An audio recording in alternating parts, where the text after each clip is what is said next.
honored today to welcome our distinguished speakers representing the many organizations up on the podium who've been instrumental in the design and the construction of the Cleveland Convention Center. There's Cuyahoga County Executive Ed Fitzgerald, who has overseen this project construction and development. Cleveland Mayor Frank Jackson, who has partnered with Cuyahoga County to create a future vision for the city. U.S. Senator Sherrod Brown. Chris Connor, who serves as the chairman of the Greater Cleveland Partnership Board of Directors.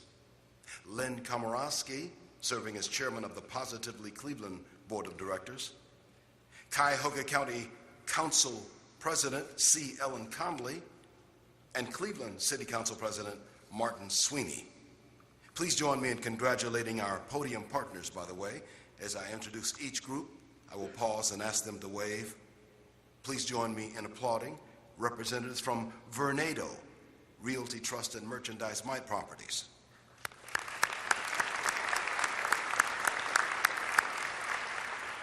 Representatives from Turner Construction Company and LMN Architects.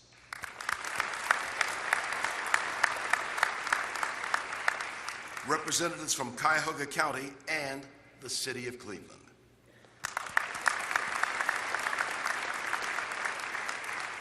Representatives from Positively Cleveland and the Greater Cleveland Partnership. And our U.S. Senator Sherrod Brown. Thank you for joining us in this Cleveland Convention Center occasion. We appreciate all of you being here.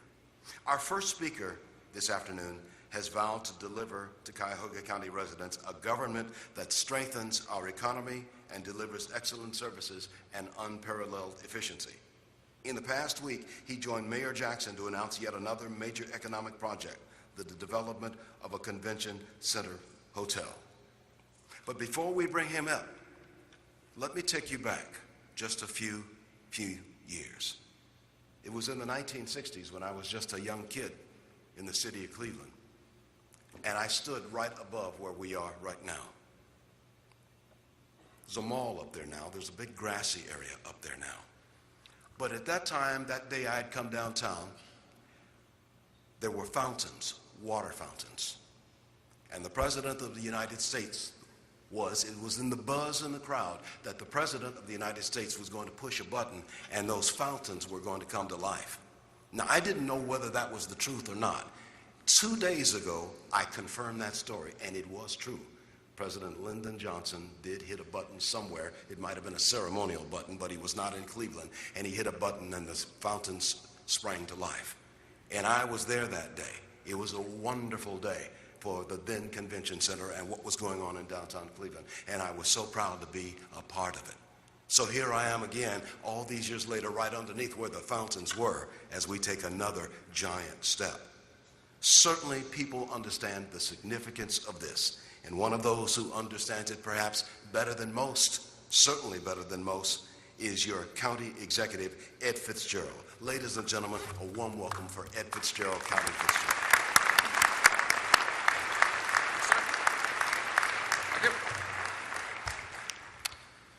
Good afternoon, or I should say, it's a great afternoon. And Leon, I enjoyed your story. Hopefully that button has been disabled and someone will not push it in Washington, D.C. and flood this entire area. A few of us were here more than a year ago. We had a number of milestones and groundbreakings and ribbon cuttings as this project has continued to move along. And at one point, when we were breaking ground on the Medical Mart and now the Global Center for Health Innovation portion, there was a worker who was up on a girder somewhere, and while we were having our official part of the presentation, he decided to interrupt it by calling out to us, and he said a couple times repeatedly, this place will never open. It will never open. I don't know if he's here today. Are you here? Is he out there?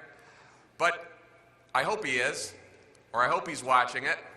But in a way, if you think about it, he actually, even though he wasn't invited to participate in the proceedings here today, he was actually speaking for a lot of people who had a lot of skepticism about whether or not we could actually do this. The greater Cleveland area has been through a lot, and it's understandable why some people lost their confidence and lost their faith that we could complete great projects.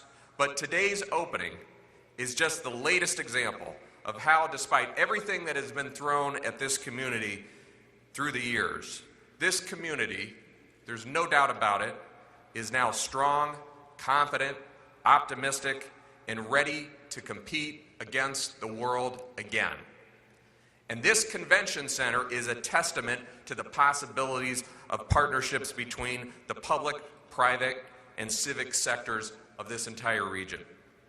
Now, if you look at the history of Cleveland, it's really intertwined, if you think about it, with the history of our public spaces and our convention centers. The first real public convention type event happened in Public Square in 1829. Leon Bibb was the MC. And as the community continued to grow through the Industrial Revolution, actually we had different settings and different structures that hosted those events. There was actually a small convention hall in Glenville at one point in time. And so we kind of moved along through the years, and then back in around 1922, the Group Plan Commission, which was really one of the first really comprehensive planning commission efforts in the United States, actually got the original public auditorium completed. That was in 1922, and at the time it was the largest convention hall and auditorium in the country, and it was absolutely state-of-the-art. Well, the growth continued, and there were additions to that facility in 1932 and 1964, and through the years we've hosted 3 national political conventions and thousands of events. And now this brand new Cleveland Convention Center has become just the latest symbol of our region's renewal. We broke ground on this facility just 2 days after I took office in January of 2011. There have been over 29 months of construction since then. And I just have to say, and I'm sure you agree with me, that this project is really a triumph of modern engineering. As Leon said, it's really a masterpiece. There have been over 3,300 construction workers who have worked on this site. 250 companies participated, including 168 small business enterprises. There was $40 million worth of steel, which is equivalent to 24 million pounds of steel, 1.7 million cubic feet of concrete. And we did the construction in a responsible way. Over 99% of the previous facility was actually recycled. That's an incredible achievement in and of itself. And through, as Leon mentioned, through competent and I think responsible public stewardship, we have brought this project in ahead of schedule and under budget, approximately $90 million under what was originally held in reserve and budgeted for this project, and 3 months early.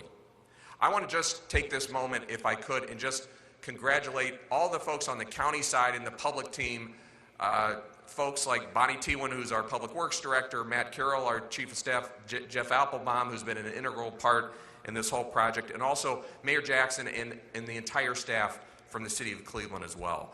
What you see here today is really a result of incredible teamwork between brilliant architects and designers, the best construction and project managers in the country, and they were working with our own local skilled tradesmen and craftsmen.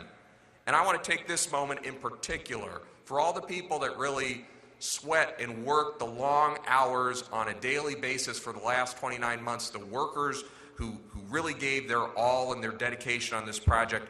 I want to recognize their hard work, their skill, their dedication, and their talent. They have given a real gift to this community, and we need to recognize them for it right now.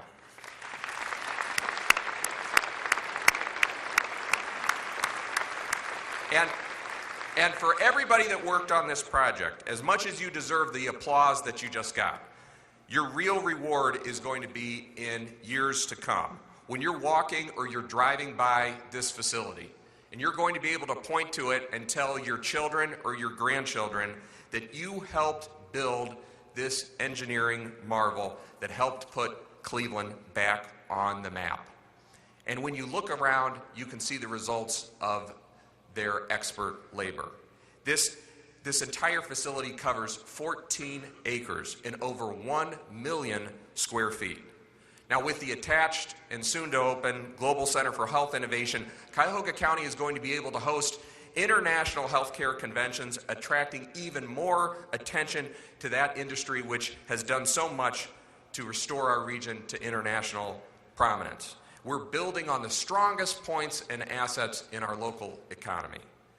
And when I mentioned before that we were under budget, it's not just that we're under budget, it's that we're using those savings to allow Cuyahoga County and the city of Cleveland to build together even more transformational projects, from the front door of Terminal Tower all the way to the water's edge.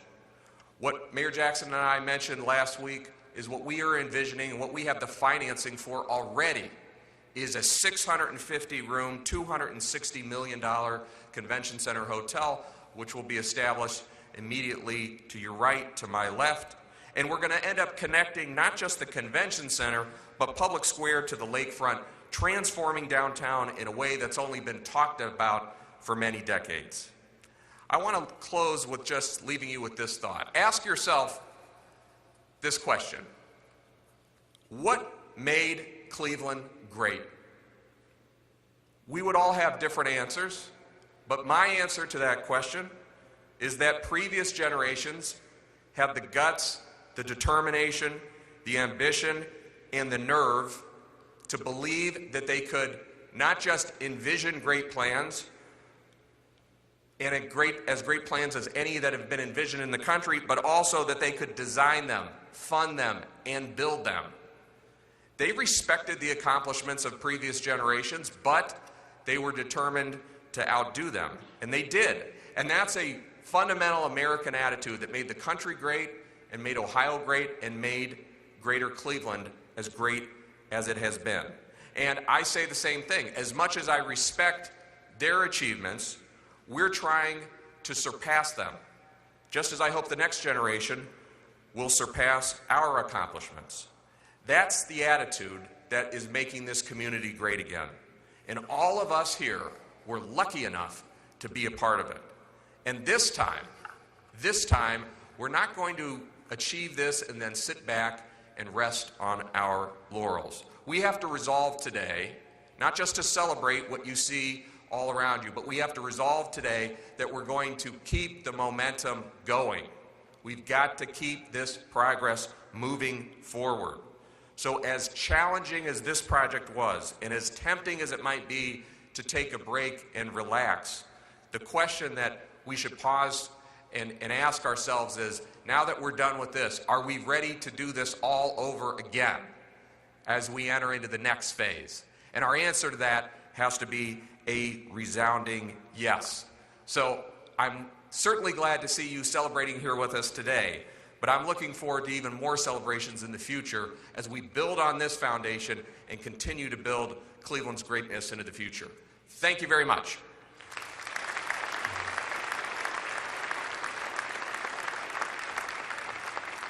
Thank you very much, Cuyahoga County Executive Ed Fitzgerald. Somebody once said a long time ago, if you build a better product, the world will beat a pathway to your door. Well, the world is on its way. I truly believe the world is on its way here to this place. And we will greet the world as it walks in these doors. Already business has been set up and business has already contracted to be here. So we await the world with a brand new gemstone here on the Cleveland lakefront in the downtown area.